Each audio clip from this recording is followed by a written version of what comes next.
हम 9th class की science की वर्कशीट नंबर 24 करेंगे। आज डेट है 3 सितंबर 2020 में। तो आज की वर्कशीट में हम जीवन की मौलिक इकाई इस चैप्टर में हम हमारा आज की टॉपिक है उसको करेंगे माइटोकॉन्ड्रिया और राजधानियाँ। माइटोकॉन्ड्रिया और राजधानी के बारे में पढ़ेंगे। जिज्ञासा दीदी कोशिका को विभिन्न जैविक क्रियाएं करने के लिए ऊर्जा कहाँ से और कैसे प्राप्त होती है। तो ऊर्जा जो कोशिका होती है और जैविक क्रिया करती हैं तो उसको करने के लिए भी ऊर्जा की आवश्यकता होती होगी। तो उसको कहाँ से मिलती है और कैसे प्राप्त करती है इसको पढ़ते हैं। ज्ञान यह काम भी कोशिका अंगक द्वारा होता है जिसे हम कहते हैं माइटोकॉन्ड्रिया। उसे ऊर्जा कोशिका को ऊर्जा किससे मिलती है? माइटोकॉन्ड्रिया से। एक कोशिका में सभी रासायनिक क्रियाओं को करने के लिए आवश्यक ऊर्जा एटीपी की फुल फॉर्म हम लिख लेते हैं एडिनोसिन ट्राइफॉस्फेट। ठीक है, एटीपी की फुल फॉर्म एडिनोसिन ट्राइफॉस्फेट के रूप में माइटोकॉन्ड्रिया द्वारा प्राप्त होती है। माइटोकॉन्ड्रिया एटीपी का उत्पादन कर कोशिका को ऊर्जा प्रदान करता है। माइटोकॉन्ड्रिया क्या करता है? एटीपी का उत्पादन करता है और कोशिका को इससे ऊर्जा मिल जाती है। इसलिए इसे कोशिका का ऊर्जा संयंत्र, बिजली घर, पावर हाउस भी कहते हैं। किसको? माइटोकॉन्ड्रिया को कोशिका का ऊर्जा घर, बिजली घर, पावर हाउस भी कहते हैं। तीनों में से किसी को भी आप लिख सकते हो। एटीपी का निर्माण माइटोकॉन्ड्रिया में श्वसन अभिक्रिया द्वारा होता है।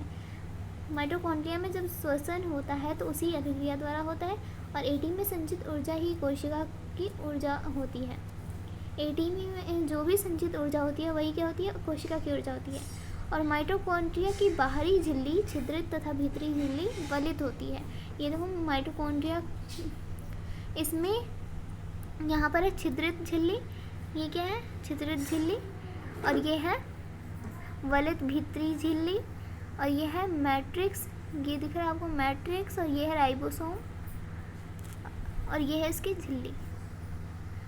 माइटोकॉन्ड्रिया एक ऐसा अंगक है जिसके पास अपना डीएनए तथा राइबोसोम होते हैं। इसके पास खुद का अपना डीएनए होता है और राइबोसोम होता है, इसलिए यह अपने कुछ जरूरी प्रोटीन स्वयं बनाता है। फिर है दीदी पादप कोशिका में राजधानी का क्या महत्व है। तो पादप कोशिका में राजधानी का क्या महत्व है वो पढ़ते हैं। ज्ञान हम जानते हैं कि जंतु कोशिका में राजधानियाँ बहुत छोटी या अनुपस्थित होती हैं। बहुत छोटी ही होती है या फिर अनुपस्थित ही होती है, लेकिन पादप कोशिका में बहुत बड़ी होती है।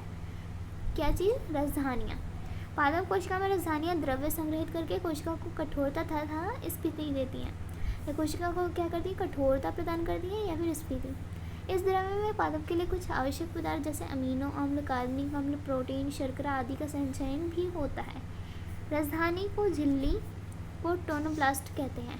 राजधानी की झिल्ली को क्या कहते हैं? टोनोप्लास्ट। और ये राजधानी के द्रव को कोशिका द्रव्य से अलग रखती है।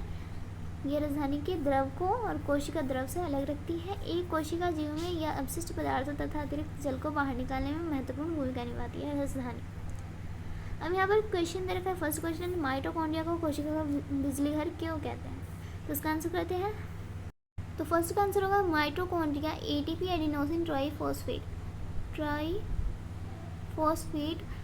का उत्पादन कर कोशिका को ऊर्जा प्रदान करता है, इसलिए इसे कोशिका का ऊर्जा घर या बिजली घर या पावर हाउस कहते हैं। ये होगी फर्स्ट का आंसर। सेकंड क्वेश्चन है, कोशिका का कोई एक कार्य बताइए जिनके लिए उसे ऊर्जा की आवश्यकता होती है। तो कोशिका में सभी रासायनिक क्रियाओं को करने के लिए एटीपी के रूप में ऊर्जा की आवश्यकता होती है। ये होगी सेकंड का आंसर। थर्ड क्वेश्चन है, राजधानी किस कोशिका का महत्वपूर्ण अंग है। तो राजधानी पादप कोशिका में बड़ी होती है, यानी पादप कोशिका का महत्वपूर्ण अंग है। और यहाँ पर